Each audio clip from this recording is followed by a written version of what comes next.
إنا لله وإنا إليه راجعون تلفول حنو كدعي مقالة هبيلي تاس أو لو جيستي آمنة يوسف إسماعيل أنا يوجيستين إنما دي لبينا نويدلين دلين سبحان الله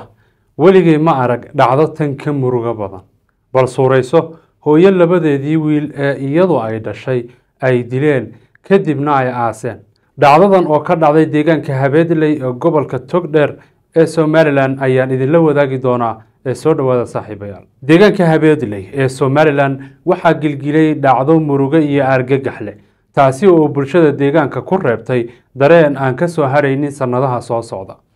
هو آمنة يوسف إسماعيل وعهد هويلي داء وبرشة دحدة اللي يقاني أما اللي يقاني دجناشية هالدورنمو أي سن حريست الرأى اللي دلي جوري جدا يضع السبب سطي كوي أي يضع إفكا كانتي أي شيء هو يدود أنت الدلين لبنان هو كوهشي هو يدود أنت الدلان إنه يصحبالان هدنا أي يصحبالان أرنكاس وسي أيدو كعنت كويسو ونبتقليدو كعنت كويسو محكبات ده يحير لانتو واي كعنت كويس يوم وحنا كعد سنة الناس صدق دقة إلا سو تاجو محكبات ده لمن كهو يدو دليل وصحبالي أرنتن أرجع حلا أي وحى لجو إيدي لبويل أو أي شيء هوين إداسي تاسي أو حالة كرد جيسا مد أرجع إيه أنفرير له أو ضدكو إلا إيهاتن أي روميسن لا إيهين مرحومة ده يا شركة ده لجه هاي إلا يتضبط الرياض oo ku yaala iyo dhaawac kale oo halisa oo afka kaga yaala markii la baaray meedkeeda waxaana la sheegay in wiilasheedu si xoog ah ay u aaseen kadib markii ay dileen iyagoo xitaa u diiday in ay aragto gabadh walaashooda oo u timid geerida hooyadood si ay u aragto meedka hooyadeed waxay ka baaraan degan oo eegeen nabarada islaanta ku oola oo ahaa 7 tooriyood iyo nabar afka lagaga dhuftay 8 nabar waxay yiraahdeen war islaantan waa la dilay la aasi maayo aynu abnigi u yeedhno aynu qabadsiino dee meel lagu baadho hilbahan aan idinla qaadno dadkaasi dad sharaf leh bay ahaayeen